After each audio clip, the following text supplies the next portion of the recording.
So tonight's topic is on watersheds, this idea of thinking like a watershed, and this concept I'll get into more of basins of relations. And my caveats are I'm not a hydrologist, I'm not a civil engineer, I'm not an engineer of any type. I am a biologist by birth, if you will. Came out of the womb looking for creepy, crawly, slimy, stinging snakes and winged things, and just figured out how to go to college to do that. I went to UC Santa Cruz for undergrad and did a double major in agroecology and conservation biology. And then I moved up to Occidental in early 94 era, Western Sonoma County, redwood country, increasingly wine country, to the detriment of redwoods and such things, but as it is. And live on an intentional community, a piece of land up there. Some folks may know of it. This piece of land, it was called the Farallons Institute through the 70s and 80s, fairly well known, kind of alternative energy, appropriate technology, community development piece of land. The early eras of permaculture I'll talk more about tomorrow night.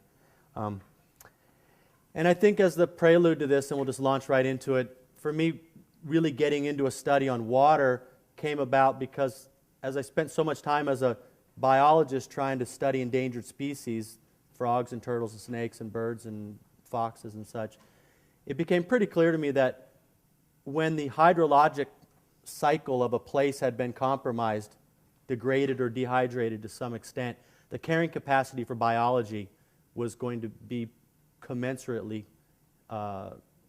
less. And this water link to the intrinsic integrity of biologic systems began to really interest me. And so that's kind of what launched me into this whole world. At Occidental Ecology Center, we have a bunch of programs, and there's some flyers and things up there, but one of the ones I run is this Water Institute, and you'll see it's an acronym there for Watershed Advocacy, Training, Education, and Research, and trying to figure out a holistic interrelationship to how do we deal with water. And then watersheds just becomes a three-dimensional container.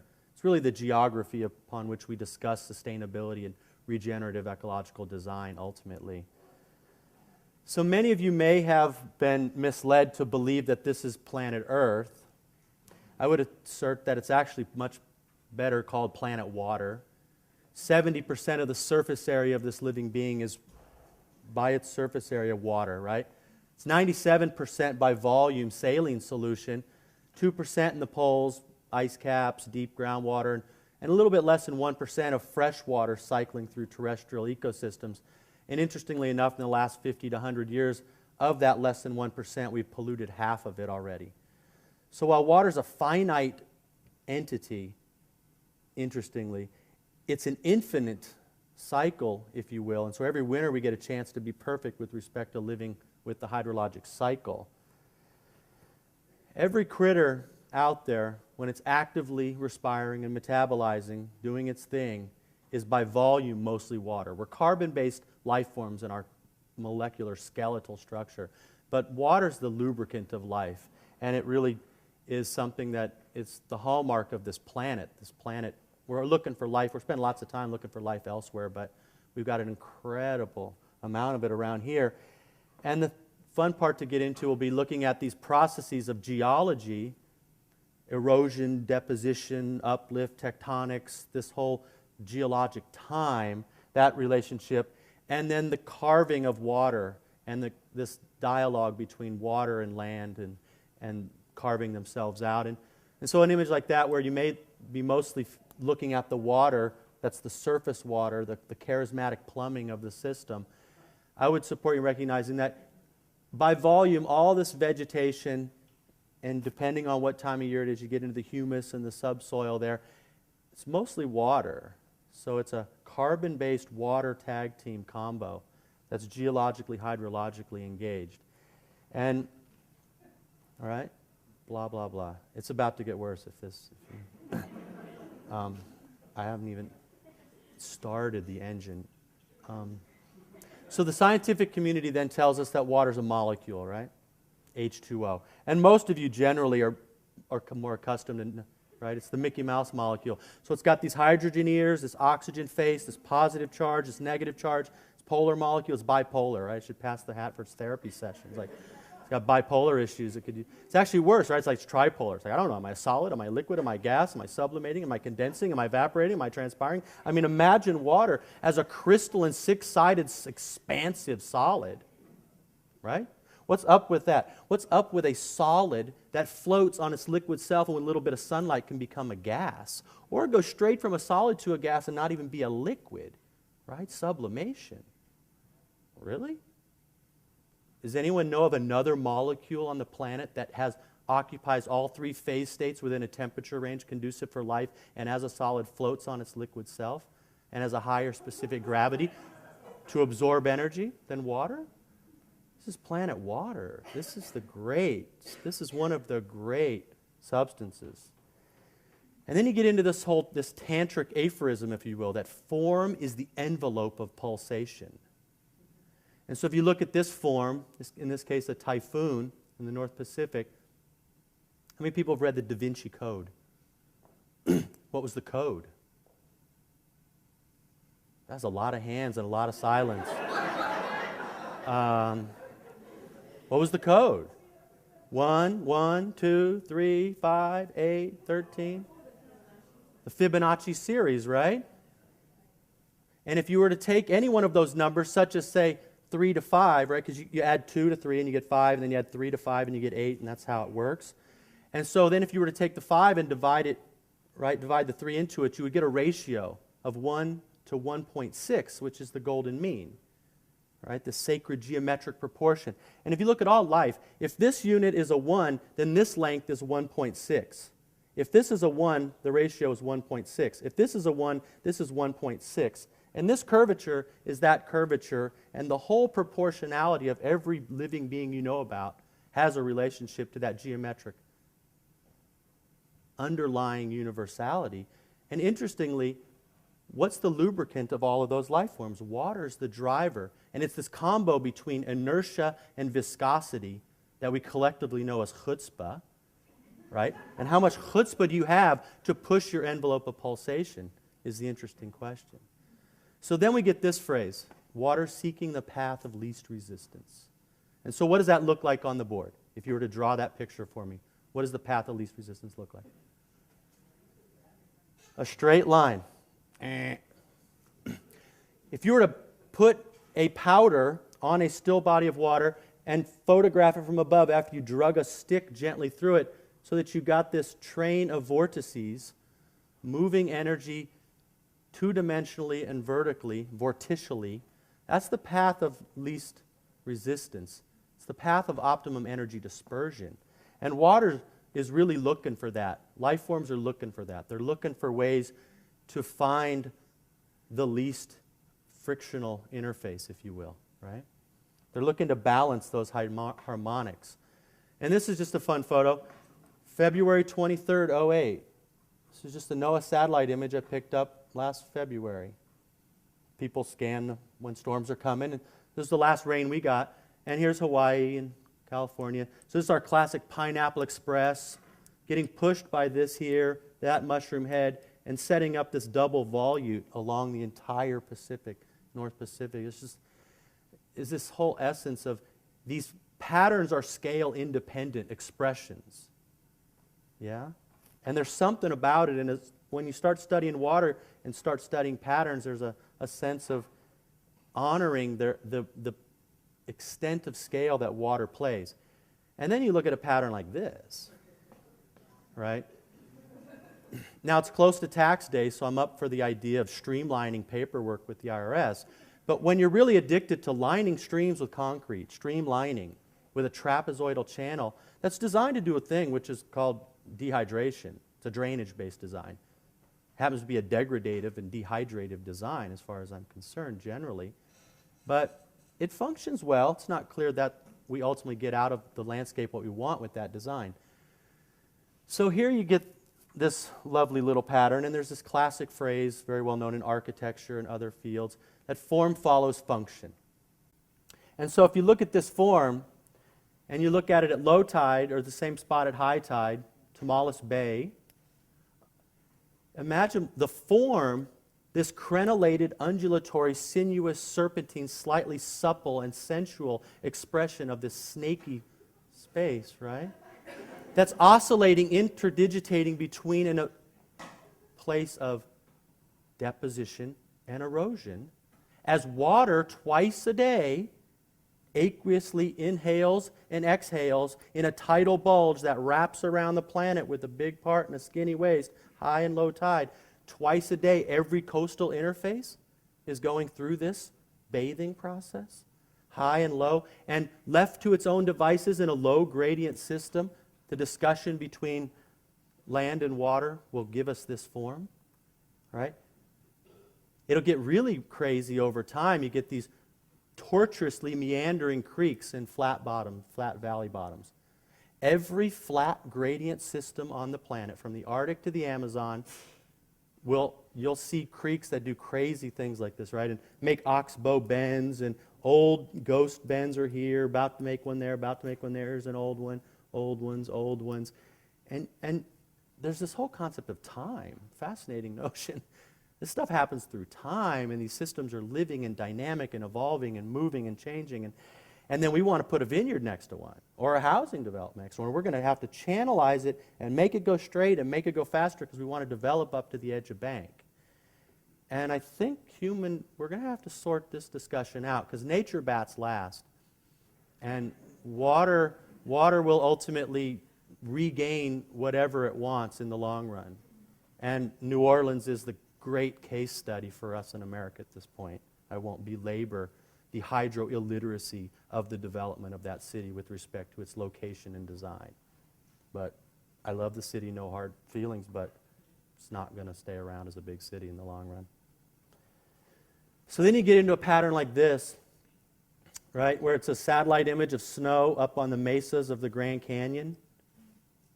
Actually, no, it's a scanning electron micrograph of the capillary bed in the end of your finger, or the neural pathway in your brain, or it's actually your lung bronchial alveoli system, right? Or it's actually just looking up into a tree in the Costa Rican rainforest. Right? It's this whole notion of fractals, dendritic branching fractals. And again, they're scale independent, from full watershed erosional features to deltaic features to arboreal features to cerebral features to capillary features to bronchial features. And it's a distribution, concentration and distribution pattern. Concentrating energy, moving it, transporting it, and redispersing it in every form. And water's the lubricant that drives every one of those.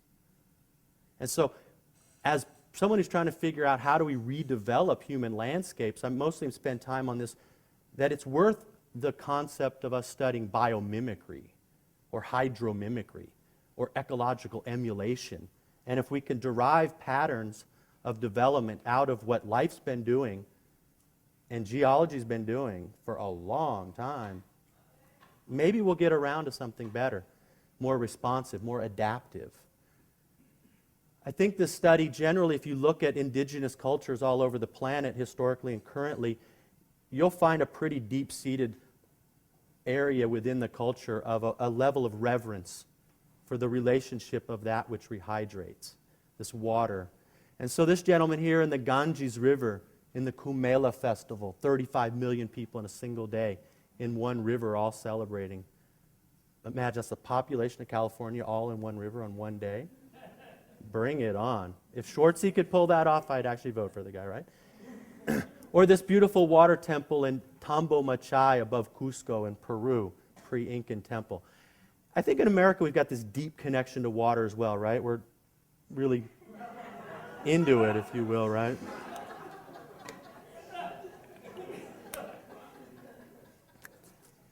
There is that phrase that the solution to pollution is dilution, and I guess when that comes to getting a jelly donut down the gullet, some pure water is a handy thing to have. It's a good business model. In the permaculture world, it's called stacking functions and relative location. But what you get in the end here is that the water cycle and the life cycle are the same cycle. Right? No water, no life. It's the same cycle. And sustainability then gets broken into two terms and flipped over and begged as a question, what are you striving to have the ability to sustain? And if the answer doesn't come back, the cycles of life, the hydrologic cycle, the earth, air, fire, and water cycles, nutrient cycles, procreation of cancer-free, healthy hominid cycles, take your pick. Right? If our development compromises the cycles of life, I would argue by definition, it's an unsustainable endeavor. So a wonderful person that everyone should read is Aldo Leopold, right? Start with Sand County Almanac, The Land Ethic.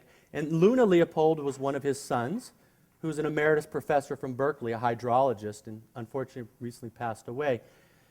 And this quote works for me because it's like, okay, water's critical, our lifetime, our children's lifetime, great. The health of our waters, here we go, the principal measure of how we live on the land. And that you find a benchmark upon which you hold up your capacity to evaluate the efficacy of your settlement pattern. And water is an unrelenting truth teller. And is the quantity and quality of the water in your place better for your having been there or not? It's a pretty simple question. The carrying capacity of that system, is it better or not for your settlement pattern?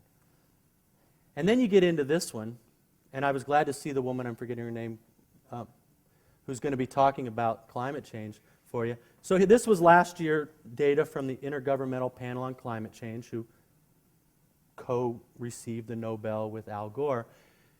Unequivocal in their world means greater than 90th percentile of confidence in their scientific community about global warming, and the fact that observations that we're having increase in average air, ocean temps, widespread melting, snow, ice, and rising global mean sea level. And when it rises, it's going to be mean. It doesn't say global nice sea level. It's the mean sea level, right? What do all of these indicators have in common? They're all water-based indicators. Even air temperature is a water-based indicator because it's about increased state of water in a gaseous form, right? Hot air holds more water, right? We all know this, how that works. Tropics, think about it. This is all water-based stuff. Planet water has no other means to manage the increase of heat because of this thickening atmospheric blanket than to begin to sweat and begin to move its water cycle. And it's going to melt the poles, and it's going to melt the ice caps, and it's going to change that ratio from 97% salt water and 2 solid to more salt water, right? So we're tweaking, the water's not going away, it's just we're tweaking the percentages of how the planet stores it in what phase state.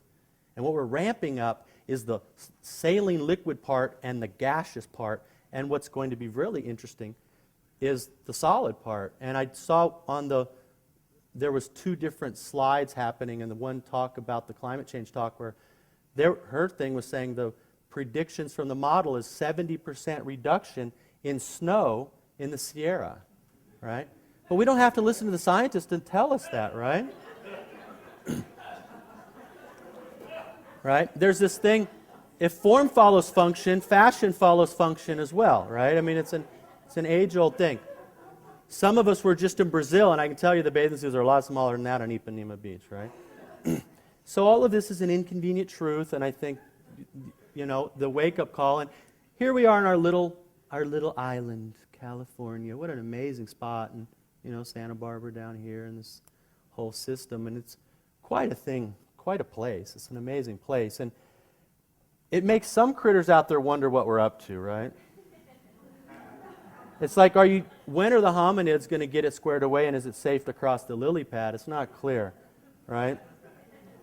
This is the Pacific Northwestern pond turtle. But, so let's go back to that factoid. 70% loss of snowpack by mid-century in the Sierra Nevada? 80% of all of California's developed water supply comes from snowmelt from the Sierra Nevada, and we're talking by mid-century there will be 70% less of it?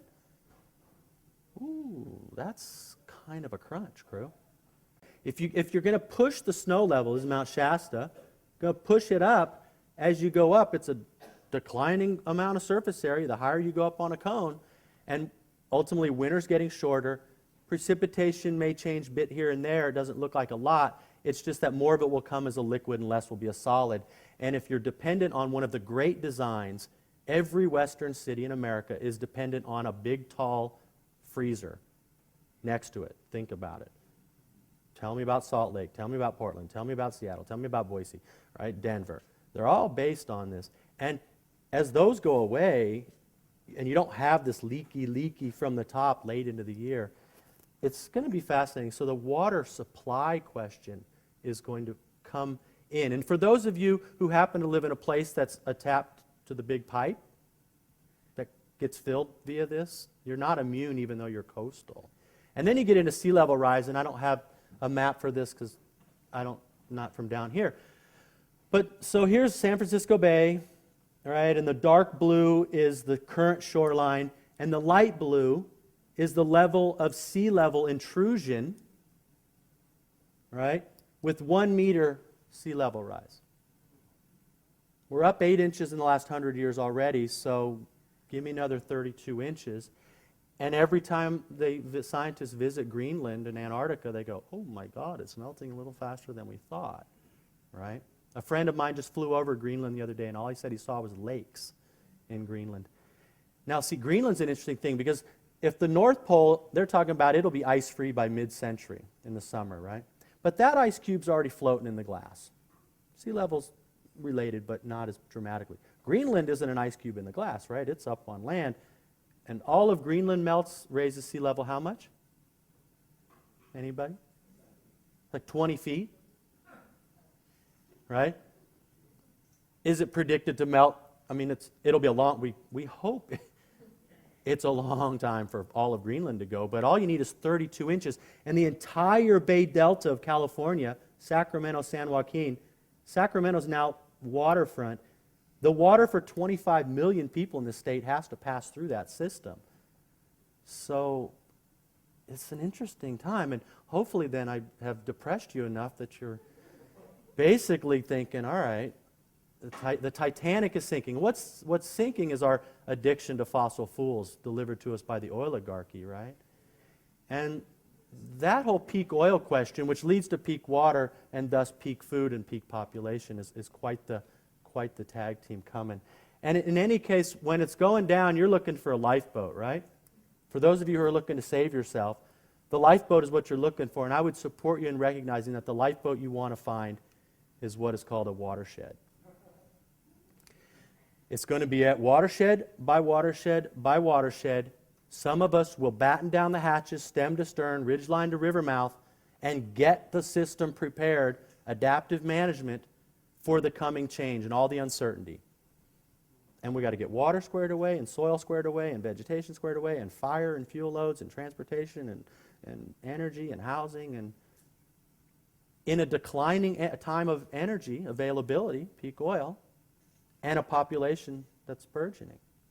So it's watershed by watershed. And my main interest in coming down here and speaking about this stuff about you guys is to try to figure out how to support you in figuring out where your little watersheds are. And I've seen a beautiful map, I think it's at Arroyo Burro, that shows all the 40 different little coastal watersheds along Santa Barbara coast, but I couldn't find it anywhere on the web. So you got to figure out, you got all these little mini steep-sided guys that pop along here, and got a bunch of little bitty watersheds. And I'm just interested in that all of you guys get your own lifeboat squared away so you don't come crawling in my lifeboat up in Sonoma County, right? I'm interested in all of us rafting together our lifeboats in a regional resiliency, if we can, and it's going to be regional resiliency. It's not about stay out necessarily. I'm being a little facetious there, but I think the lifeboat your living lifeboat is your watershed, is where it's at. And so the first place to start then is here, right? And the game for tonight is then I'm just trying to figure out how to support you all in mitigating a bit of your cerebral imperviousness, right? Well, here's the fractal that's got to get it. And it's an interesting time. It's a fun time to be around. This is a map that a guy I worked with made of the lower Russian River. So here's Jenner. People know that. Bodega Bay's down here. This is the Russian River that goes through Guerneville and on up. If people know 101 through Cotati, Rohnert Park, Santa Rosa, Windsor, Healdsburg. And so my lifeboat is this purple one called the Dutchville Creek Watershed. It's 11 square mile little system. We live up in the very tippy top. It goes through Occidental, Camp McCure to Monte Rio. But each of these colors you could look at is a community basin of relation. And all of the people who live within that basin have relations with each other. And it's as a community organizing principle based on the container, the geology and hydrology of a place. for those of us who do activism, organizing, social organizing, I think these basins of relations present us a whole other way to think about community in a context that's actually meaningful. And if your lifeboat, like mine, Dutchbill Creek, emptying into the Russian River with the first winter rainstorm, the first flush, if you're dumping that much mud into the creek, right, where I come from, redwood country, we got some pretty good capacity to make soil naturally, right? And it takes us 700 years naturally to make an inch of topsoil. So if you're losing, besides the impact on salmon, if we're losing this much dirt, it's going to be hard to figure out how to have sustainability in a number of sectors. And the stormwater world I'll talk more about is interesting. And these things that have become somewhat ubiquitous around construction sites are interesting. And thank goodness it was there. Look how high the water went up before it was going to go down the storm drain. But you get a sense that there's these legacy issues for some of us. My entire lifeboat was clear cut. There's not an old growth stick left in it by 1910. Right? I mean, I have stumps 75 feet behind my house about that big. Kind of a big deal with respect to water. And then the ongoing stuff. And you guys here in Santa Barbara have your own issues, right? You get a different form of clear cut every once in a while. We do as well up there, but I know it's with your chaparral communities here, it's really different. And it's a fascinating thing. How do we manage sustainable fuel loads in a lifeboat to mitigate catastrophic conversion of vegetation in a system like chaparral that actually becomes old growth in a decade, right? 20 years, 30 years, it's decadent. So now down here, at least, you have remnant runs of steelhead, which are just ocean-going rainbow trout. Up where I come from in the Russian, we have Chinook salmon, king salmon, which is what these are. This is Humboldt County from the Eel River. We also have Coho salmon, we have steelhead. All three are listed. And interesting photo, it's like the classic phrase where I come from is that the fish were so thick you could walk on their backs. Or I guess you could walk on their sides when you hucked them out of the river and loaded them up. I would support you in seeing in this here is that fish, from an ability to sustain nutrient cycles perspective, represents a 40-pound sack of 10-10-10 fertilizer with all the trace minerals. Fish emulsion.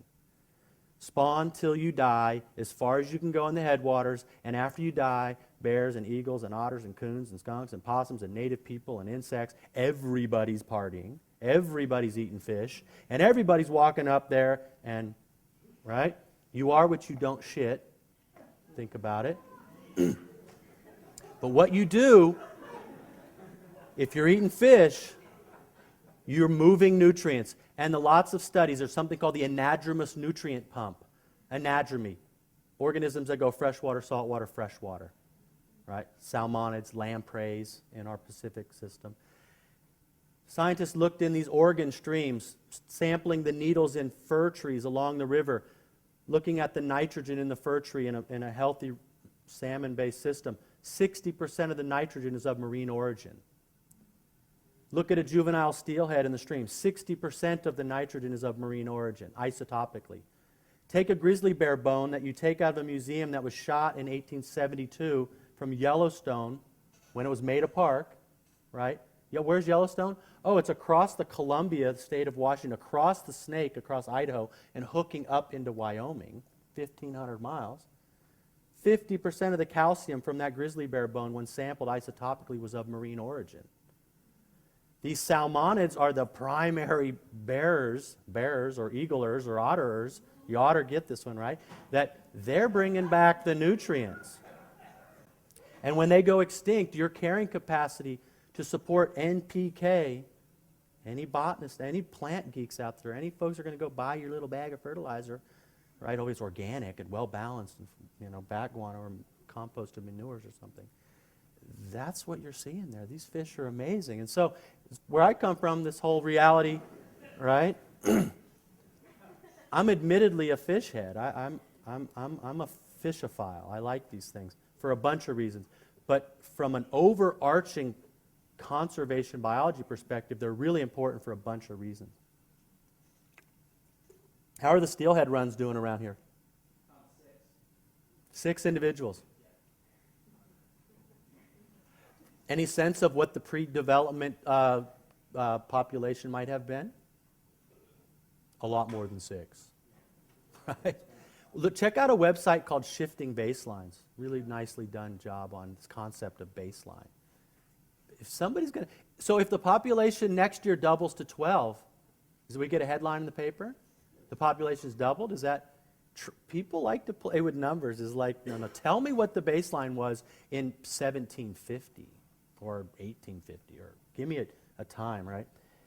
And what you'll find, I think, is that there's a wonderful author, Freeman House from the Mattole, and he wrote a book called Totem Salmon.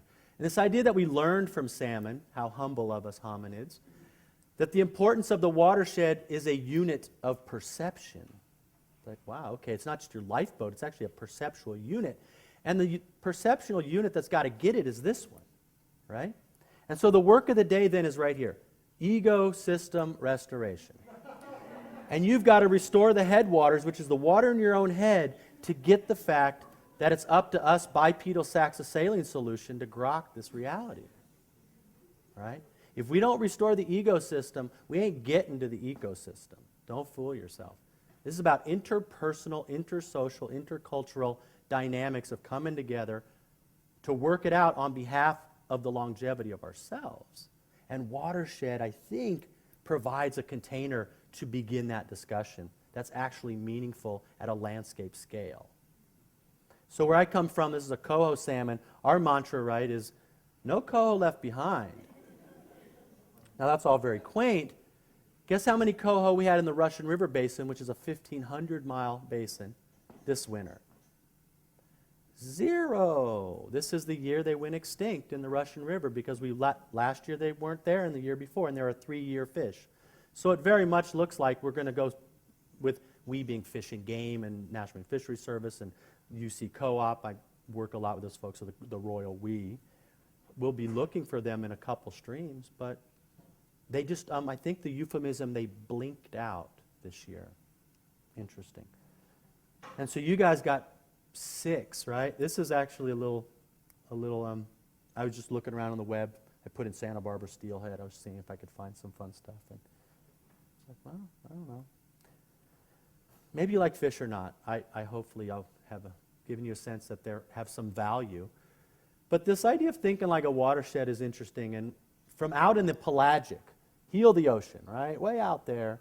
The thing about a salmon is they go way out there and they come way back, up here. And they're really the linker. They're the perfect linker to connect us across. But as a biologist, I'm up for no sharp-tailed snake left behind. No slender salamander left behind, no matter how patriotic it is, right? No giant salamander, the largest terrestrial salamander in the world, right? Dicamptodon. These are all critters that occur on our land at OAEC. Look at that beautiful ringneck. I'm game for keeping everybody around, right? I love scorpions. I've been stung by them. It hurts, but I like them. I like tarantulas. They're super cool. We need to keep the whole cast of characters on board with us. You need everybody. It's not this Noah's Ark thing where don't just take 2. We need more than 2.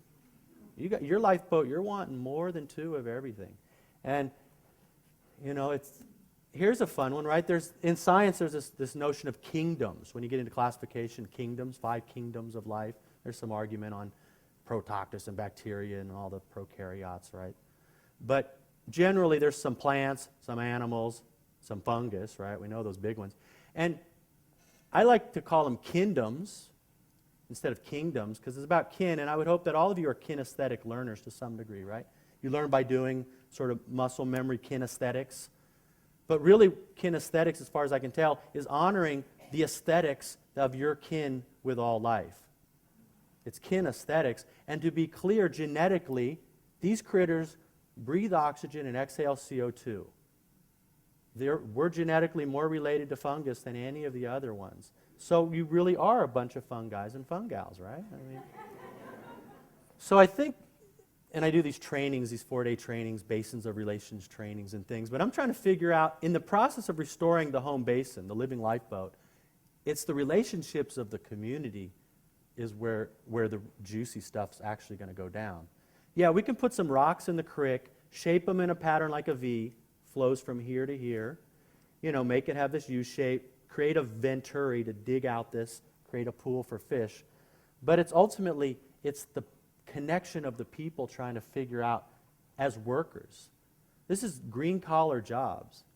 Take on, right here Hillary spouting that, Obama's on that, right? It's really this whole idea of green collar jobs. We're going to need a lot of green collar jobs and true blue collar jobs with respect to water to step up to the plate. And I think the green part is that we bring in biology as a full participant in our solutions. So here's a bank that could have just been stacked with rocks and riprap or concrete, but instead it was laced with willows, and then the year later those willows all just sprout up. It's biotechnical engineering stuff, right? You can just put plants in there. They're going to sequester sediment, grow roots into it, slow the flow, intercept surface flow, capture overland pollutants, create habitat, eventually grow out, improve shade conditions, reduce water temperature, provide carbon and organic matter, drop insects in the water. You get multiple functions out of it. It's a greener, more beautiful result. It costs way less money up front. You don't have to mine the rock and truck it from somewhere else, and it's longer lasting. Right? If we start using biology to our benefit instead of, see, the move I'm up for is, the game is, I'm all about probiotic, not antibiotics. Our society, we're all about antibiotics. We're like, give me another antibiotic. And yeah, we need some pharmaceuticals. There's some things that have been very helpful. But our behavior at a macro level needs to be probiotic. And so how do we work on that? There's a lot of education, things like tonight, and many of us do lots of programs and outreach, and some of us are super gluttons for punishment and sit around tables in multi-stakeholder processes, right? We have some vegetarians, so there's some multi-tofu holders. Not everybody's holding steak in this system, right? But it's a whole array of characters, and everybody who has a share in that basin of relation has a right to sit at the table and have a discussion about it. And it's an interesting organizing arena. It's an interesting sector of bringing people together. Wow. Ooh, that is really ugly. You might as well that's our worst case scenario.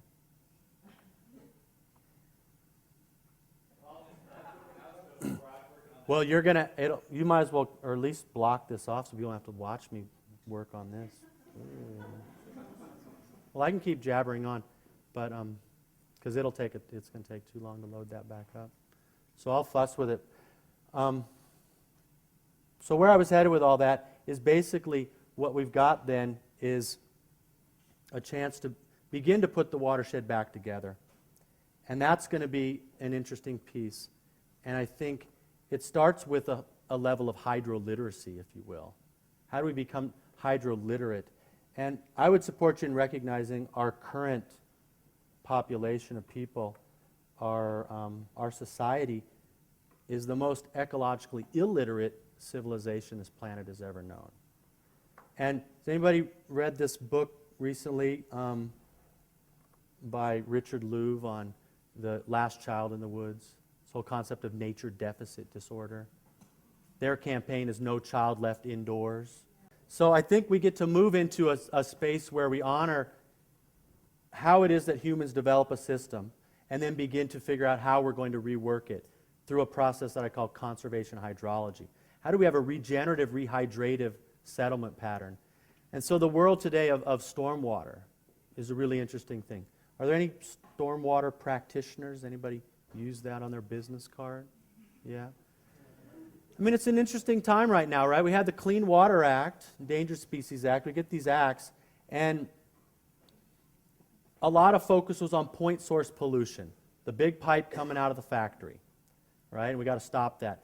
And generally, for the most part, since the rivers were on fire in the 70s, done a pretty good job with the point source stuff. There's some issues to do. There's some sewage outfalls that maybe still constitute some problems for some of you coastal dwellers, right?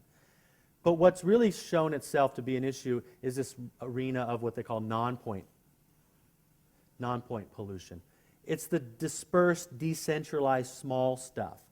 So for instance, if you go look at a parking lot, and it'll be fun if this all comes back up, how much redundancy I'm trying to figure out.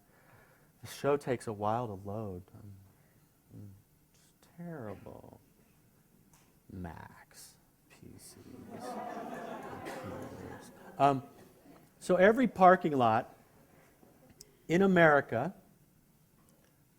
of the lower 48, every 8 months, the amount of oil that is dripped from your oil pan that runs into the creeks via the storm drains equals 11 million gallons. 11 million gallons was chosen because that's an Exxon Valdez oil spill. And it's interesting at the 20-year anniversary of Exxon Valdez to bring that concept back around. So it's one Exxon Valdez oil spill in the creeks of the lower 48 every 8 months. And it's like, well, okay, what do we do with that? And I'm interested in this whole concept of away. Like, we're really interested in this idea of where's away? Anybody been to away? Go away. Throw it away. Do you need a passport for away? Like, who gives those things, right? And we have these systems that allow it to go away. And in the world of stormwater, they're called storm drains. In the world of your house, it's called the toilet, the drain, right? Your sink. It all just goes away. Has anybody been tracking the data here recently on the they call emerging compounds, the personal care products, the pharmaceuticals? Do they go away? Not at all. It's interesting that for those of you who are conspiratorially inclined, big brotherly fearful, so they've got it down right now where all anybody needs to do if they've got the right lab to do this, which isn't that hard to get with your tax dollars, it's easy to set up, they can just sample the wastewater stream. Just take a grab sample from your specific line out of your house or at the neighborhood scale or the city scale, whatever scale they want, and then they just run the assay on it. It's basically a big urinalysis test. What they found is down in LA, what they got is that on Friday, Saturday night, cocaine use, and meth use went way up. Meth goes back down on the weekend in the rich neighborhoods, but coke stays pretty level. But in the poorer neighborhoods, coke isn't there much at all, but crack cocaine and meth use stays up really high, right? Prozac in certain communities, wealthier communities more than poorer communities, Prozac shows up a lot more. Estrogen is ubiquitous throughout, right? The amount of caffeine that's in the rivers of Seattle is off the charts, right? They have these whole storm drain stenciling programs I have pictures of here, and I solicit people to send me your pictures of your local storm drain stencil because people make, they spray paint their own sometimes. And I got one recently that said, "No dumping, flows to Starbucks." I was like, oh, okay. It's terrible, right? So there is no way. The other one that's interesting, and I bring this up because I'm in your town here, Santa Barbara, is there's a ship that's somewhere comes out of Santa Barbara in your harbor here named the Algalita. Does anybody know this boat? And I forget the captain's name I don't know. Right? And so he started going out with his posse and going out into the North Pacific Gyre, right? Between Hawaii and here, there's a big gyre, big whirlpool. They're all over the planet, right? These big places. When you're a sailor, you don't want to get stuck in a gyre, right? Because it all pools up there. And he basically was doing these plankton tows with his little net and everything, and pulling out his little net, and let's say he had 7 pounds of stuff in his net. 1 pound of it is living plankton, 6 pounds is plastic. And the away for plastic that all goes down the storm drain and floats away and all the fishing nets, it just accumulates in these gyres. It's out there floating around, back in its little molecular polymer form, its original polymer that was used to extrude it to make whatever it was to begin with, right? So away is it's a fascinating notion. Is there any move in Santa Barbara to, on the whole plastic shopping bag question, to interface with that, or is that a discussion down here? I mean, San Francisco pushed it, and they're pretty good success. It's quite the lively discussion in Sonoma County. Are you pushing this? Huh? Go team, go, right? It's a fascinating banter. Huh? They're waiting for the going to be instituting citywide composting at the same time. I think I should have a drink of water from a plastic water bottle. There's the concept of unsustainable hypocrisy. Hi, my name is Brock, and I'm a hypocrite, right? We're all faced with the fact that we're deeply enmeshed in a society that has a bunch of change to do, and none of us are living. Any eco-bodhisattvas in the crowd here that are fully perfect under the banyan tree right now? So we shouldn't be too harsh on each other, right? We don't like work each other over. But I think we got work to do, and there's good work, and it's right livelihood. This is slow. All right, I'm trying to figure out how much visual thunder of myself I should steal here. Well, let me then move into the positive stuff, and you'll get to see pictures. I can just move on to that. So then it seems to me like in the world of stormwater, what we're looking for is in water you've got quantity and you got quality. Those are your two cues. You don't just in the landscape literacy here, watching your P's and Q's, right? In the read and write and arithmetic, the literacy in water is you watch your Q's and Q's. And they're really interesting things, quantity, quality, and how you interface with them. And what we have to figure out is what is the relationship of our development to the hydrologic cycle. And there's a fun, maybe we'll go with the permaculture course on Saturday. You know, there's been a little rainwater harvesting demonstration over by the little arboretum over here, right? And what is it? When do we begin to look at stormwater and there's this problem-solution didactic? Do you perceive stormwater as a problem or is it a solution? If it's a problem, then you have a paradigm of pay, pipe, and pollute. If it's a solution, then you're going to look to slow, spread, and sink. So you pay, pipe, or pollute, you slow, spread, and sink. It's pretty much, you got two choices. Now, it's not that everywhere is appropriate for the sink part. Sometimes we get to slow and clean before we discharge. But the drop it in a pipe and shunt it away thing pretty much isn't happening anymore. And thankfully, back to the Clean Water Act, the non-point source pollution protection stuff, the stormwater management permits. How many people live in Santa Barbara? How big is the city? So you're in the phase 1 stormwater permit process, right? Been around, theoretically having to issue these NPDES permits, these National Pollution Discharge Elimination System permits. And theoretically, the municipality, the city, or sometimes county scales, and they have new phase 2 regs for cities of 10,000 or more, have got to interface with how it is that you develop a site in such a way. Where I come from, there's 9 regional water quality control boards in the state of California, all under the State Water Quality Control Board. And they link up with Department of Water Resources, right? And I'm in Region 1, the North Coast, and our board up there, if you're going to develop more than an acre, or it's a commercial site, then you have to retain 85% of all the water that lands on your site in what's called a 2-year storm event. 85% of all that water has to be captured, contained, spread on the site itself. It's illegal to pay, pipe, and pollute. That's a brand new time. This is amazing stuff. And the work that's the landscape architecture and the hydrology and the biology and the botanists and the native plant geeks, this is job security. There's a ton of work to be had in this business. This whole thing that green's going to cost us money is like, no, green's going to cost the money on the people who've been having their business model based on unsustainable behavior. But moving this into this is a moneymaker in an economy. Is it making a killing? I would hope not, right? It's integrated work. And so bringing in the field of how do we make our landscapes more sponge-like, more hydrative. Has anyone ever sat by a river or a creek in around here, let's say October or November, and you didn't have rain till when? February, March, April, if you're happy. We'd love some in May, right, this year? I would love a May storm right now. And the creek's still running. You guys have creeks that flow year-round around here, right?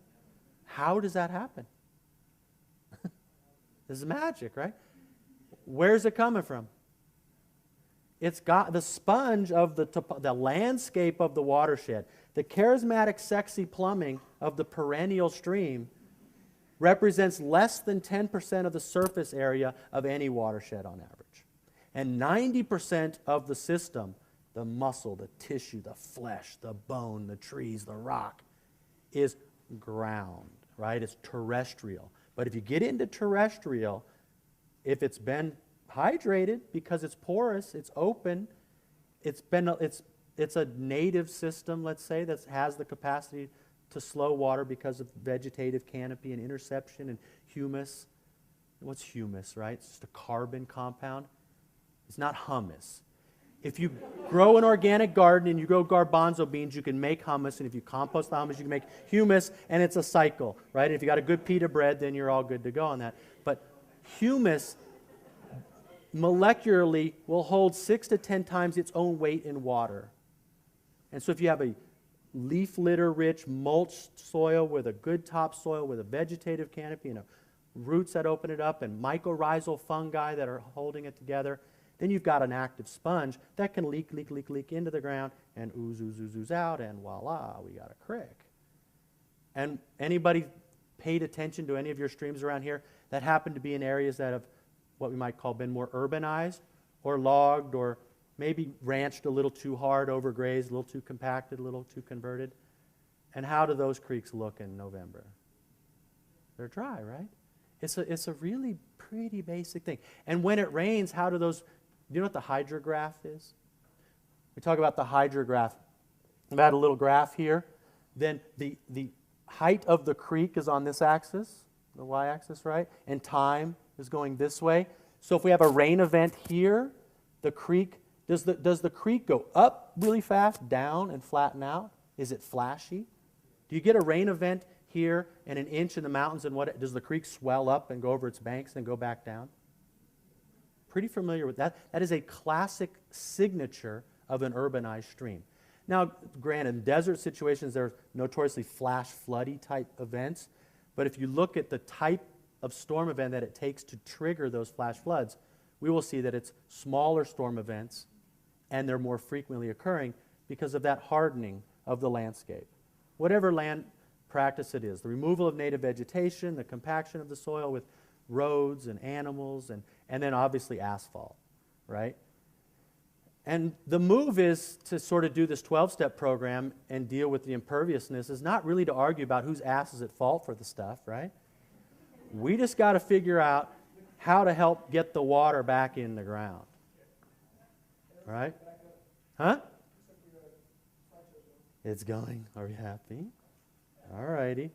Where was I? We're going to skip right to, I'm going to go to right. All right, we'll go to right here. If they're all up, that'll be the interesting thing, if they've all come up below. See, here's the situation. This show is, oh, you're going to watch this thing go around for a while. The death spiral, right? It's the Mac death spiral. My issue is these shows are huge, 400 megs, because I hate pixelated pictures, so I tend to load images in there that are instead of 50 or 100K, which most people do, and then you get all grainy. They're 400K, and then you got a bunch of them, and so the show is big, and it's just I need more RAM, so it's a problem. But having come out of an era of doing slideshows with 35 millimeter, old school, Kodak slide, right? Old school, right? Old school, yeah, back in the old days, right? We had a slide, right? After overheads, then there was a chalkboard somewhere in there, right? And I think then we just, if you had a high quality image on a slideshow, then you had a good image on the screen. And as much as the digital age is really fun as a technology, it's really easy. You just take a camera and you can digitize life. That's all I'm doing. I just run around. I feel like a work correspondent. I'm just out there taking pictures of what's out in the world, and I'm trying to tell a story if this thing would work for me. But new development up front, dollar for dollar, if you're going to do it right, different soils are better than others depending on their perk rates and their stability or not. It's not everything's applicable everywhere in the same way, right? There's a bunch of tools to use. But the difference in if you do a true cost accounting, a life cycle analysis of the cost of, what's the cost of the fact that in Portland cement, for every pound of Portland cement, there's 3 pounds of CO2 in the atmosphere. because you had to cook limestone, which is a biological rock, right, based on calcium skeletons of little calcareous critters that rained down onto the ocean floor a long time ago. You got to cook that out, right? So it's 3 pounds of CO2 per pound. So if you're putting in a bunch of concrete, a bunch of pipes, a bunch of drop inlets, a bunch of trapezoidal channels, well, who's paying for that? The planet's paying for it. It's just not on your line item budget. When we get into these living systems and rain gardens and recharge systems and bioswales, natural drainage systems, the economics start showing up. It ends up being a lot cheaper. And the folks who've done the best work on this I'll reference you to is the work of Tree People. They're down in LA, a guy named Andy Lipkiss. Just look up on a website, treepeople.org. And there's a watershed, San Fernando Valley area down there called the Sun Valley Watershed. And they basically, it's a poor, Latino community, and every inch of rain that would hit it, the school was under 2 feet of water, and all the, road intersections of the lowest points were deep in water. And Army Corps of Engineers shows up, and any Army Corps folks in the house? Any engineers? I have some very good engineer friends. I even have a lawyer friend or two. They basically said, all right, for $40 million, we'll pave and pipe this for you, and we'll solve the flooding problem, right?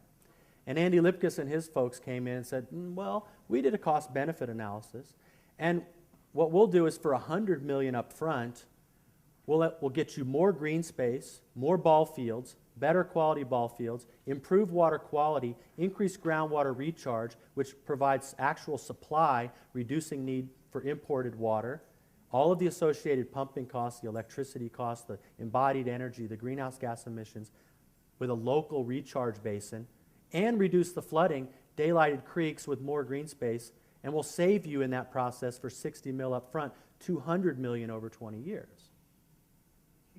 Do the math.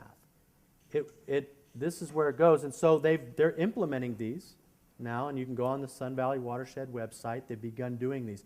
They're pulling up areas, whether they're old asphalt or maybe they're original ball fields or edges, and putting in these chambers, these big stormwater chambers. Sometimes they're concrete, sometimes they're plastic, different things.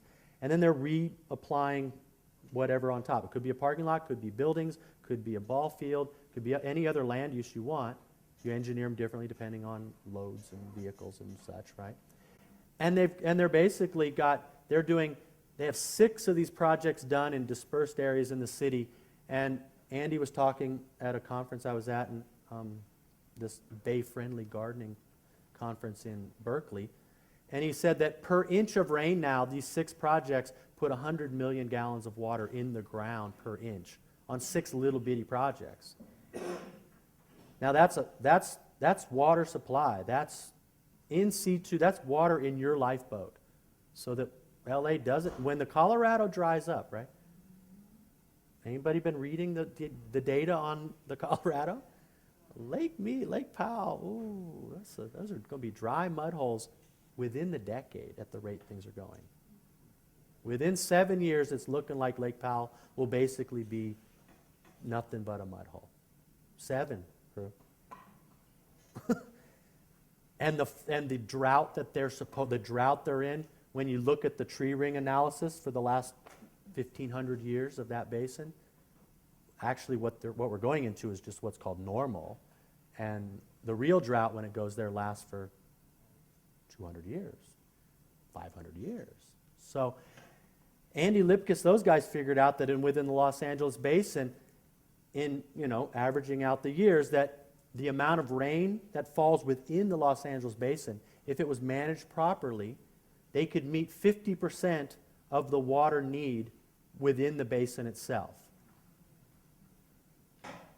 That's a pretty good thing if you're going to get down to it. So, most lifeboats you're trying to bail water out, but the watershed lifeboat, your game is to put the water in the boat and keep it in the boat. And so I don't know what Santa Barbara's an interesting place because you literally have such a steep gradient with these little mesas and little terraces and fast-flowing systems and, lots of little bitty lifeboats all working the coast. And So you've got a bit of a different challenge. You don't necessarily have the same type of big alluvial aquifers, right? Alluvial sand bed aquifers like they say do down in that system there. So it's going to be a bit trickier to figure out how do you hydrate your sponge. But I think the way I try to understand that from a bank account perspective, although I must admit this metaphor, it sounds really nice and everything, but then when I look at how people manage their money, it's not very compelling because we don't have a state or a federal government that has a balanced budget. But if we did, the concept would be is your income, rainfall, precipitation, it will, you should have, drum roll please. The death spiral's still going, look at it. I hate you, I want to kill you. This seems like a little poltergeist or something. It's like this little poltergeist. I think it's loading, but below there, all the other images are still loading, and so until they all load to the bottom, it's not going to want to do it. Where was I? The bank account.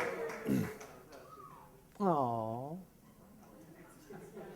So the game is the bank account, and the question is if you've got inflow into this is a piggy bank. Think of a mountain as a piggy bank, and you want the little slot you drop the money in to be interstitially spatial throughout the entire piggy bank to put it in, and then we got to figure out how big our piggy bank is, and that's your challenge here in Santa Barbara is you don't have big piggy banks. Like they have bigger piggy banks, i.e. groundwater aquifers, right? So different size piggy banks. How much you get for income, what's your allowance that Gaia gives you, that varies, we know that, drought years not. But the more you get, especially with climate change, the more we get, the more we're going to want to put in. And the question is our expense budget is, we need expense side to meet the need for our liquid assets, but putting it in the ground is your investment in your 401k, as far as I can tell, and you want to leave it in the ground as much as possible. And then we've got to expend it ourselves. And basically what I'm interested in is that you get this concept that everybody on the planet lives in a watershed. And your watershed is your piggy bank. And you got to balance the budget. Balanced hydrologic budgets are really important. But unfortunately, that's not the case. And most of us, you all included, live in a pipe shed. California is the most hydrologically modified place on the planet. More dams and more pipes and more pumps. 20% of the electricity used in the state is used to pump water. 30% of all the natural gas in the state is used to heat water. Single largest consumer of electricity in the state is the Tehachapi pumping plant to move it over the hill for LA. Whenever you look at water, you should see kilowatt hours and greenhouse gas emissions. And the carbon footprint of providing you water is huge. You got to get it from its source, and then you got to pump it. You might have to clean it and pump it and put chemicals in it maybe. All that's energy, right? Cost. Then you waste it, you make it wasteful, and then it goes away, pump it, chlorinate it, treat it, pump it, dump it in the ocean.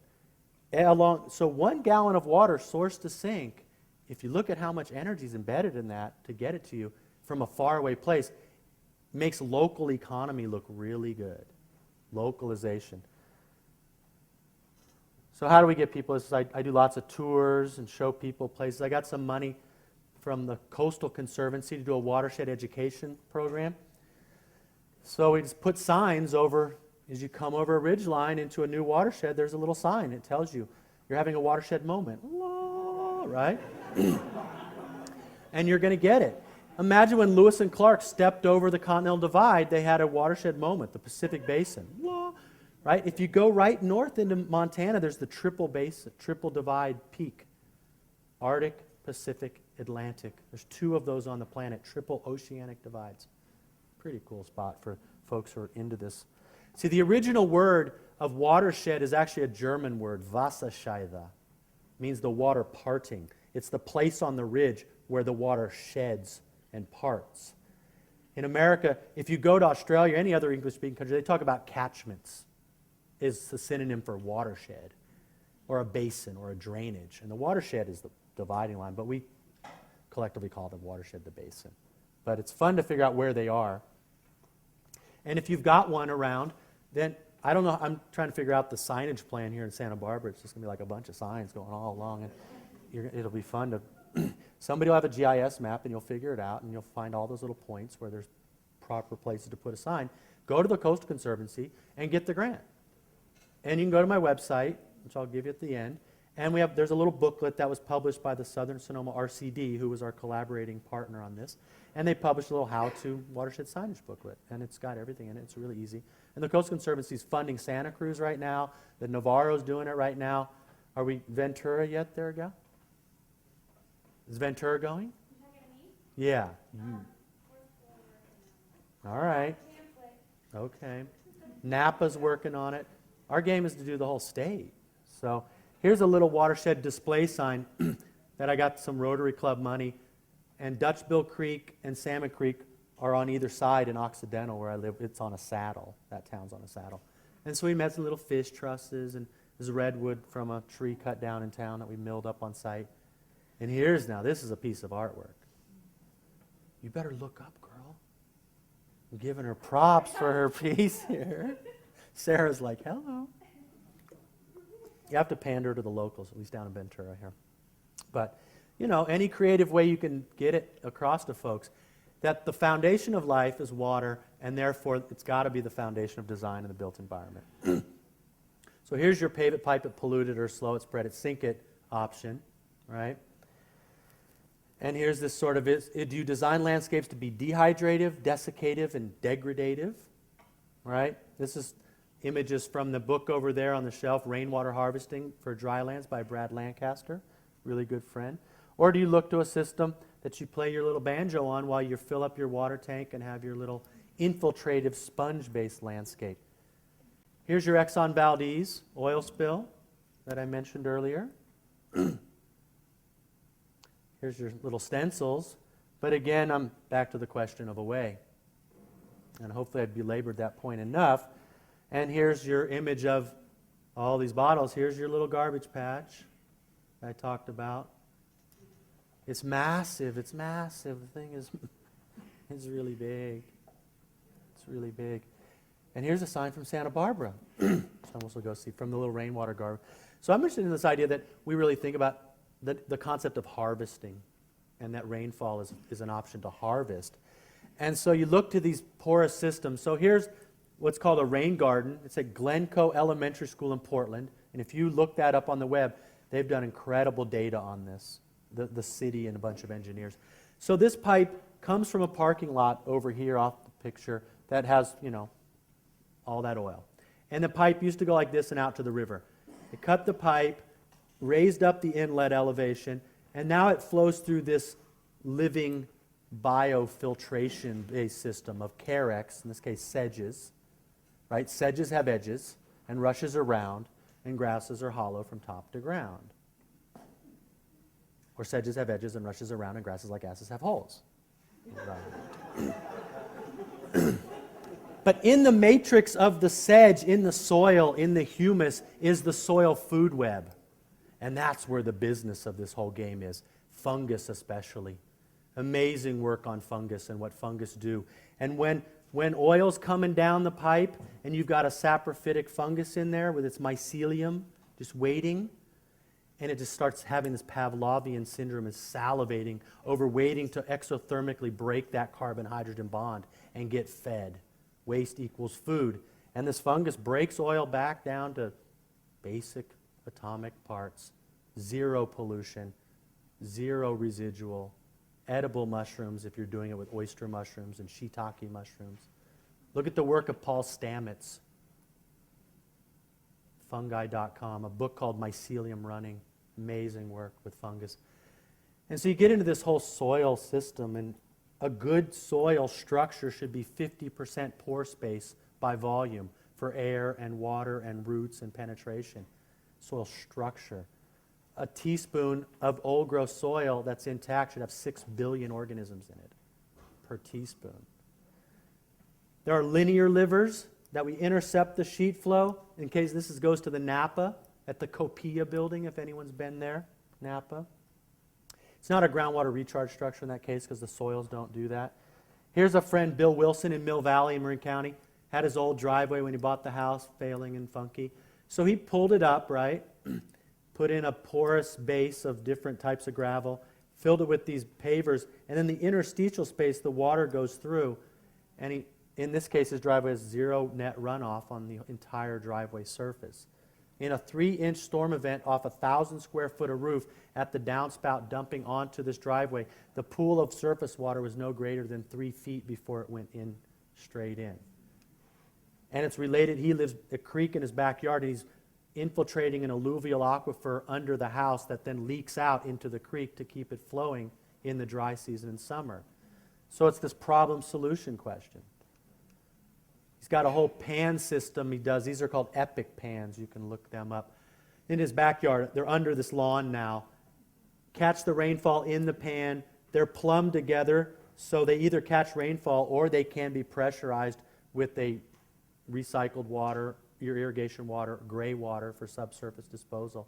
And you can have, basically, it doesn't have to be lawn. You can do any vegetation community that won't mind its feet sitting in that type of system.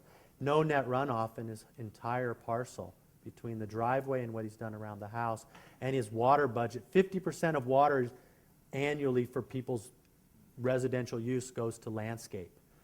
And if you move into a rainwater harvesting system with a xeriscape, imagine if Los Angeles got rid of 50% of its water demand through landscape alone, and they can catch 50% through retention, then they just balance their water budget with no need to import water. I mean, is it going to literally be that easy? No, but it's, right? This is the way we're going to have to think it through. Road ditches are being dealt with. Here's a subdivision in Tucson. The fun part is that they designed these walking spaces that are sunken.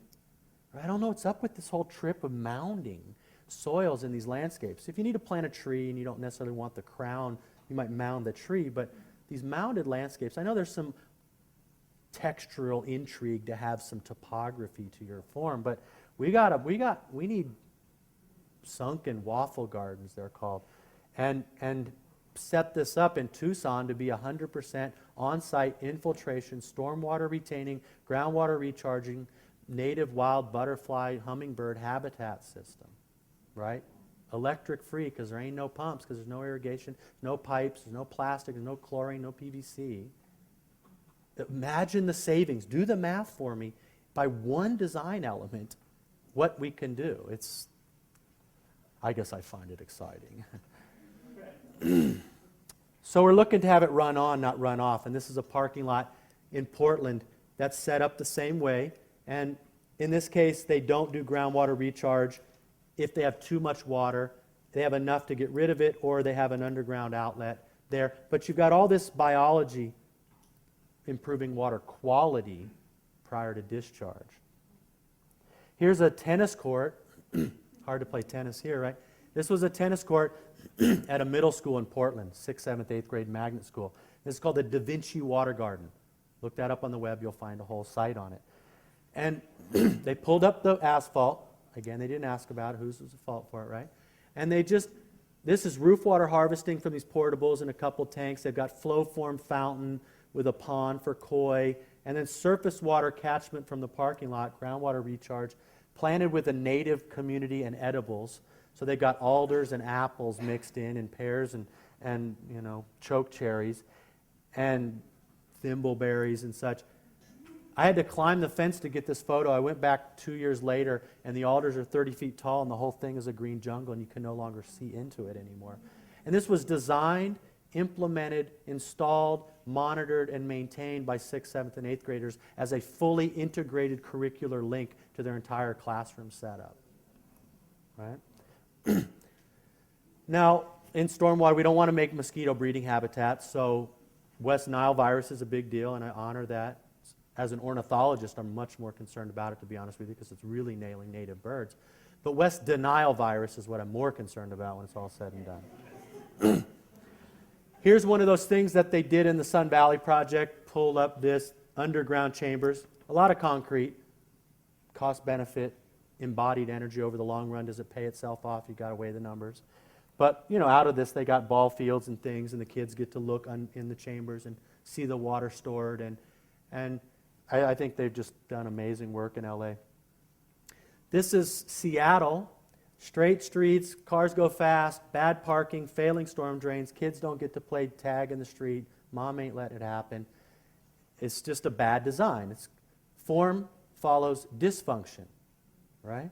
So what do?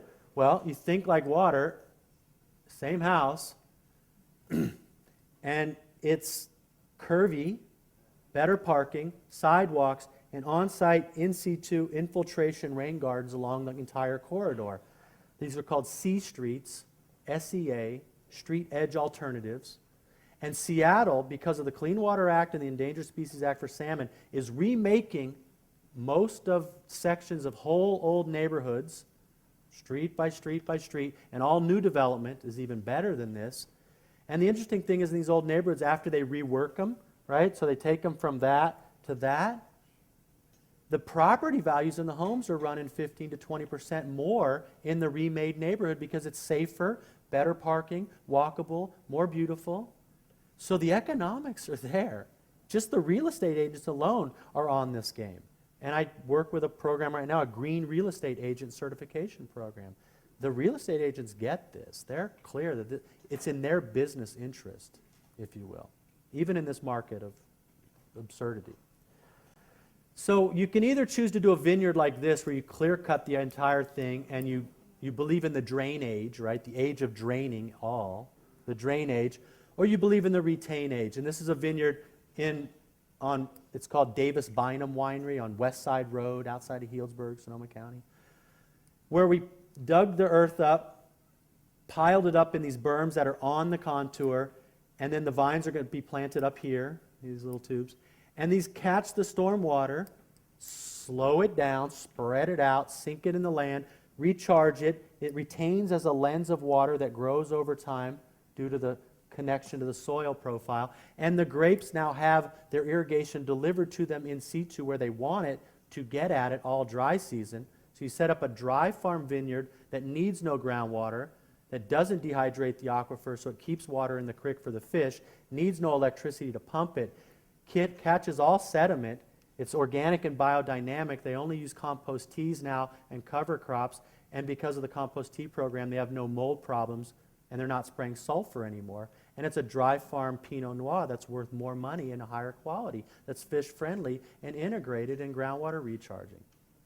Right? It's just a design challenge, you guys. This is really basic stuff here. And there will be lots of fun programs, fish-friendly farming, salmon-safe certification, Dan Kent's work out of Portland, organic. OAEC is the 8th oldest certified organic farm in the state of California, CCOF. So we can do this. Fish and farmers aren't at odds with each other. It's a false dichotomy. I love nothing more than a good pairing of a Chinook steak with a Pinot Noir from Russian River Valley. It's a great pairing.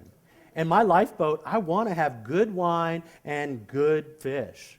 We can do this. That's what I'm looking for when I batten down the hatches of my lifeboat. It's just the future doesn't have to be all like, I'm eating weeds and hiding in a cave, right? This is a farm, and this farm we dug these out with horses, with big old draft horses, super fun. And the farm is designed to harvest water first and then food. If you're not harvesting water, you ain't harvesting food. No water, no food. People are concerned about the food crisis. Food security. Water insecurity will trump food insecurity by 2.5 weeks. 3 minutes with no air, you're dead. 3 days with no water, you're bummed. 3 weeks with no food, I could stand to lose a few, right? Water security is way bigger deal. So here's OAEC. It's this 80-acre rectangle here. We live in this cluster. Occidental's there. Negri's all-you-can-eat Italian dinners are in there. But we're 100% rainwater harvesting for the entire irrigated operation in this little pond here that then gravity feeds down to the gardens down there. Here's a little contour ditch like I showed you in the vineyard. This is 40 foot long, 3 foot wide, 12 inches deep, intercepts water from a pipe here. It was dug by a bunch of permaculture students in about 45 minutes who were paying me to teach them to dig ditches on my property. It's called stacking functions, right? No, place-based learning, I believe is what they call it, right? And this system, 2 years ago, we got 94 inches of rain, and this because it has a pipe that's associated with an infiltrator, a drain system to dehydrate an area for a leach field. I can basically calc out what comes out of this pipe, and so this system was able to capture and put in the ground 600,000 gallons that winter, and our total water we take out for the community of 25 plus all the workshop participants for the year that we take out of the ground is 500,000 gallons. So I'm $100K in the blue onto my water budget with a 40-foot long ditch on contour, and I have half a mile of these on the land. So we can pattern, and this is all just hand-dug, simple work, really mellow stuff. But you got to put it back in the ground. This whole thing of taking it out, and not putting it in has had some significant consequence on the planet. So, right, the San Joaquin Valley is the origin of what begat the Green Revolution that we foisted upon the planet of this agribusiness, hybrid, monocrop-based, chemically dependent system of supposed agriculture. You can tell I have an opinion on that, right? We can argue about it later for those who are offended. So the San Joaquin Valley in 1925 was up here. Due to groundwater extraction for irrigation, the entire valley section sank 29 feet because it floats on a bed of water. It's called mass subsidence. This is ubiquitous in all kinds of valley bottom areas where people are doing significant ag. And if it's not sinking, do people around here, do you guys have saline intrusion into little aquifers? Is that a discussion around here? It is in the Pajaro, in the Salinas, in the Carmel, in some of those systems. In Morro Bay, I was just in Morro Bay last night, Los Osos. Pumping groundwater, there's an osmotic barrier there with fresh water, and if you overpump it, then you get saline water coming in. And then you have to get a desal plant. Fascinating, iterative kind of circular logic, right? I'm all about desal. I'm totally up for desal.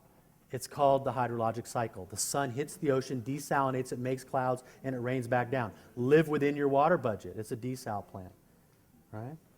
So you got to figure this out because the rope's getting longer, right?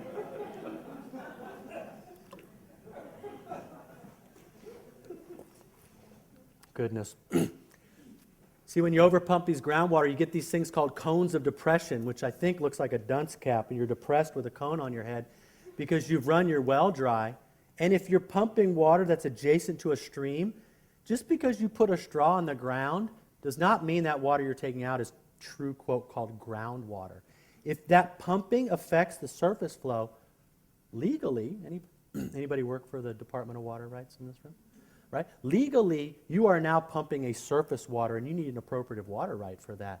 And the amount of pumping that's going on under the guise of supposed groundwater in shallow adjacent wells that are drying up creeks and illegally doing it because they don't have the associated water rights, that's a really big deal. That's like fighting words there, right? You want to talk about, Mark Twain had it figured out, and we've got the water battles in California that are coming have only begun, and it's a really interesting opportunity. I'm just trying to figure out, do we have to fight? Can we figure it out? Is there enough? Can we redo this system? Stormwater harvesting is about supply augmentation. Then we get into water conservation to harden demand, and can we meet a sustainable level in the middle without having to go to full-on battle over it? I don't know. I leave that question up to you guys. Thought?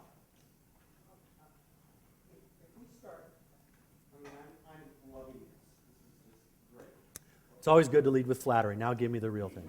With all due respect, sir. We start changing the environment to some degree when we start building swales and capturing water and putting this water back in the ground. Dude, softball, man. Is there a problem in the cycle somewhere that causes It's a great question. It's a good question, and many of us lose sleep trying to understand that. So what the way to think it through, and the way it's being thought through in certain areas, is what's the pre-development hydrologic condition of a system? X amount of rain, what was the condition, the vegetation, what's called the runoff coefficient. During X storm event with X saturation, how much was converted to surface water versus groundwater? What's the residence time of a raindrop from ridgeline to river mouth? How fast did it move, right? So we try to set that up. You can't find a watershed that has that intact basically anymore, but you try to figure that out. Then you modify it, pave it, road it, cow it, vineyard it, log it, do whatever we do to it, and you're going to get a different thing, and that's that hydrograph I was talking about.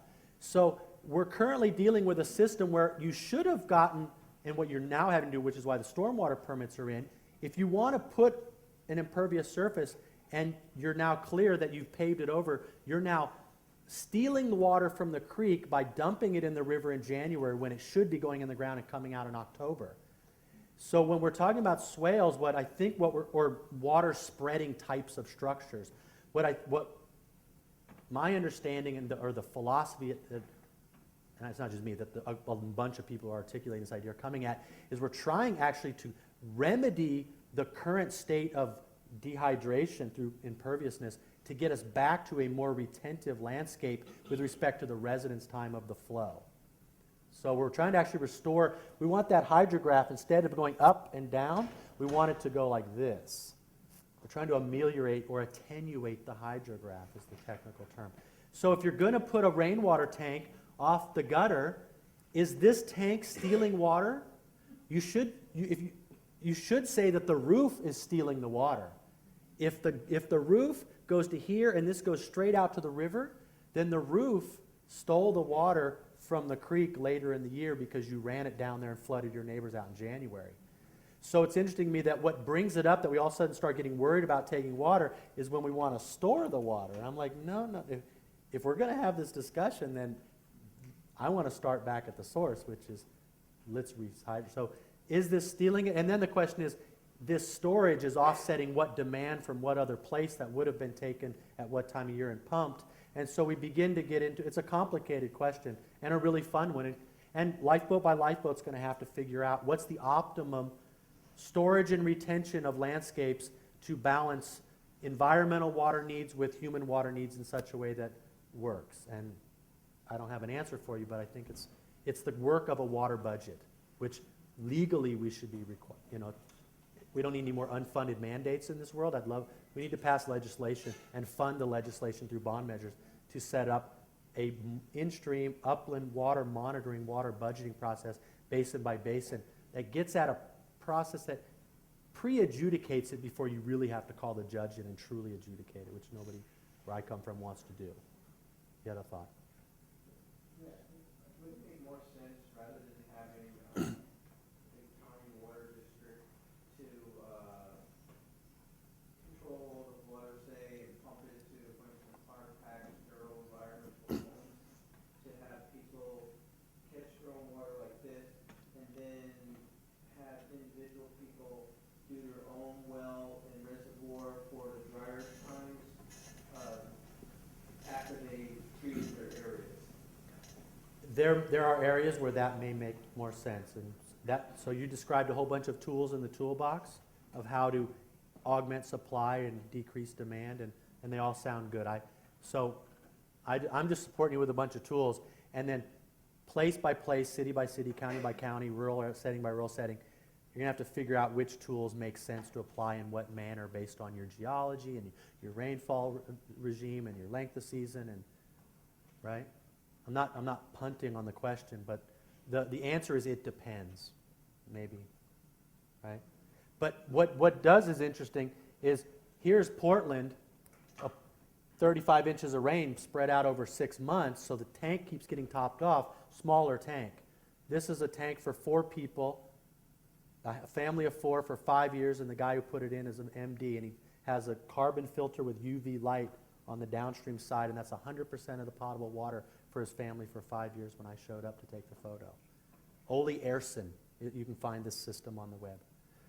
Now in Sonoma County, much more Mediterranean, like you guys, shorter season but bigger volume, you need a bigger piggy bank because you got a lot coming in a short period of time.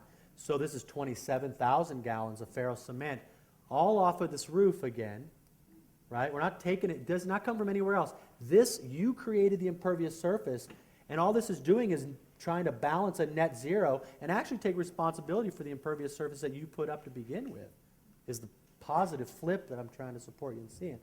And then you supply the water back. And in this case, they also get 100% of all their electricity off the roof with a grid intertie photovoltaic system, and all of their hot water is solar-based off the roof as well. So the embodied energy and the greenhouse gas emissions and the natural gas thing and all of that, their roof is stacking a ton of functions.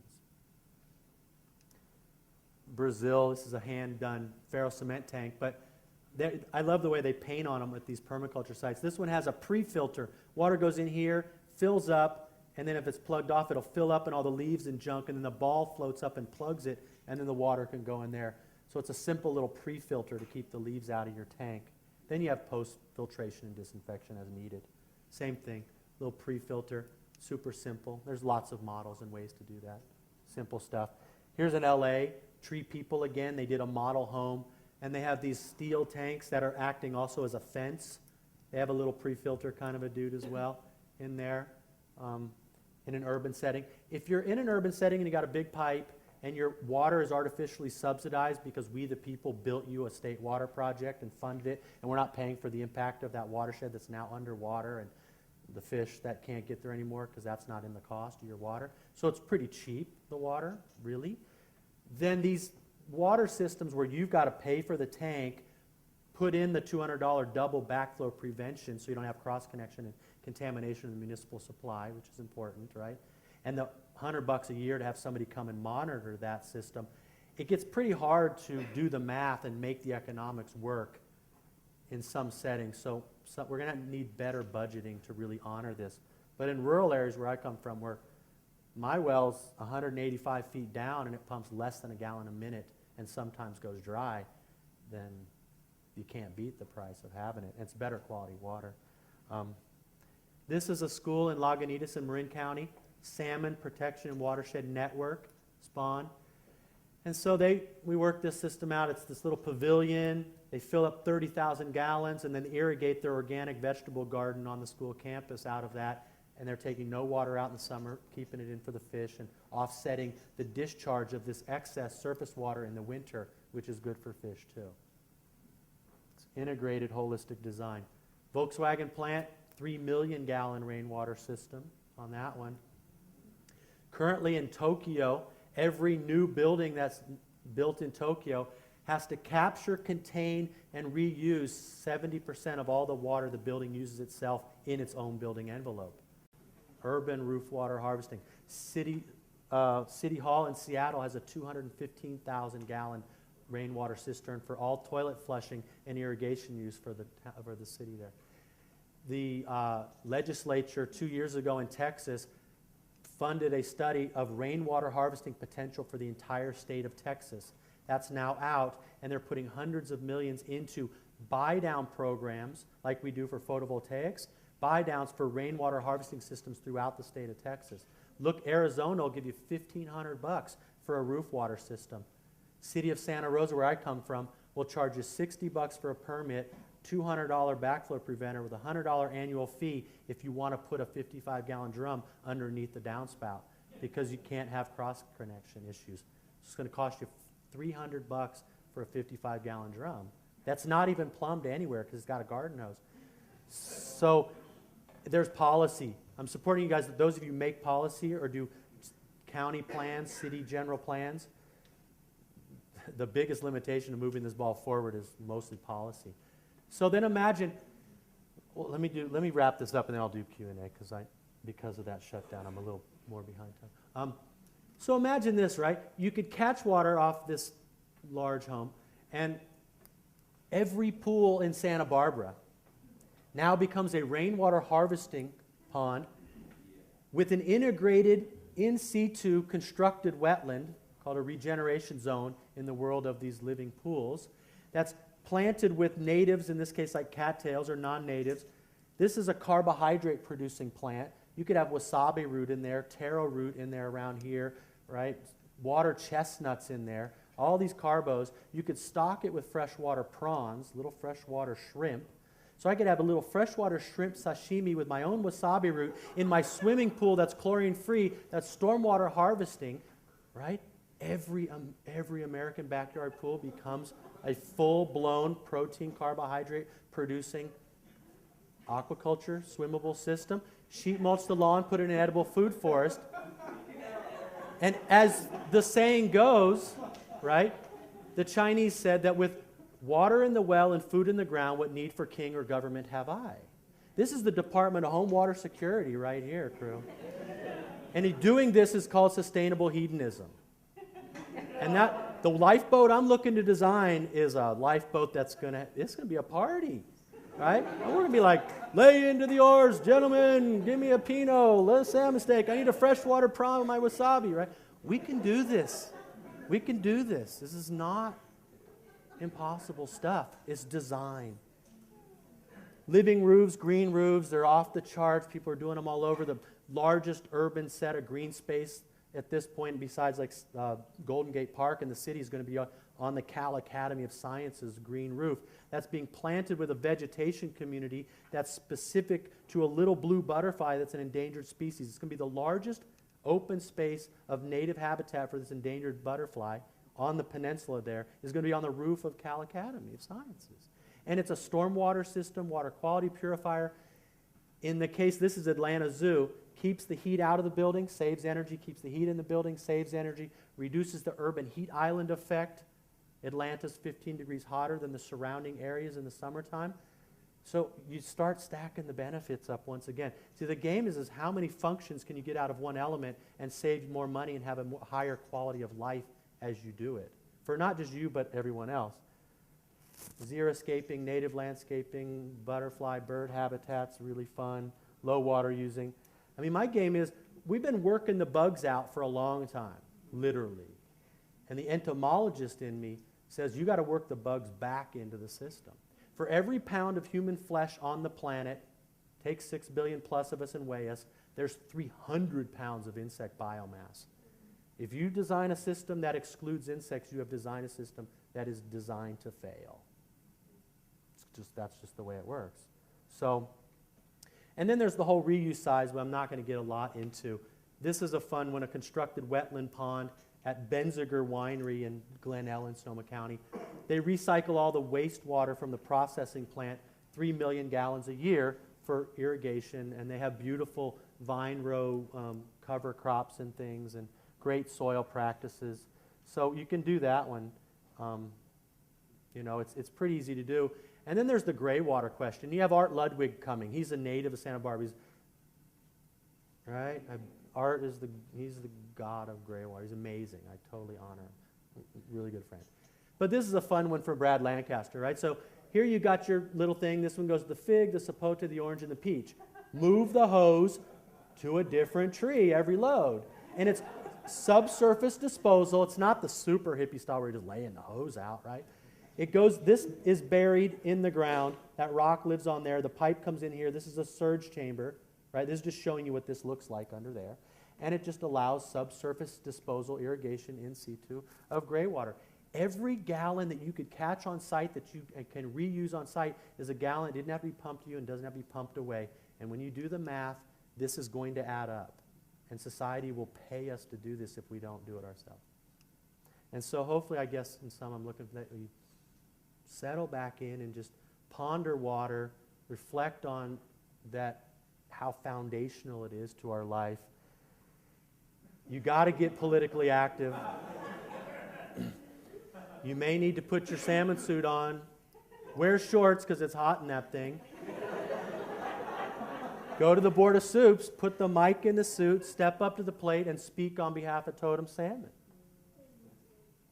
I have a tiger salamander suit. Cross-crawl into city council meetings, get up to the board, right? Bring it on. If you don't participate in democracy, then you will get freedom, which is spelled F-R-E-E-D-U-M-B, freedom, because we are not participatory. I just don't get it. Voter thing, I don't get it. So are you part of the solution or part of the precipitate game? It's up to you. You guys take your pick. Can you precipitate the change you want to see in this life? The no regrets policy will tell you doing all of this climate change or not, peak oil or not, the quality of your life in your community will be better for having done it. And in the advent that anything gets a little bit edgy and weird with climate change or peak oil, you're going to be happier that you did it. Your lifeboat will be happier. So no regrets. It's a good gig. And so the game becomes this, in this conservation hydrology idea, can we adapt our water footprint to be regenerative and rehydrative? It's got to be regenerative. It's not about ability to sustain. Sustainability is a flat line. Carbon neutral is a flat line. We're already above it. You can't flatten above and expect it to get better. We've got to bring it down. You've got to be regenerative. And that means receiving, recharging, retaining, releasing. Receiving, recharging, retaining, releasing via slowing, spreading, and sinking it through these tools to make a porous type of development so that the creek is clear, cold, and copious for coho or salmon or whatever you want, right? That's your deal. As I have these little booklets out there you can buy. There's $5 as a donation if you want. Talks a lot about that.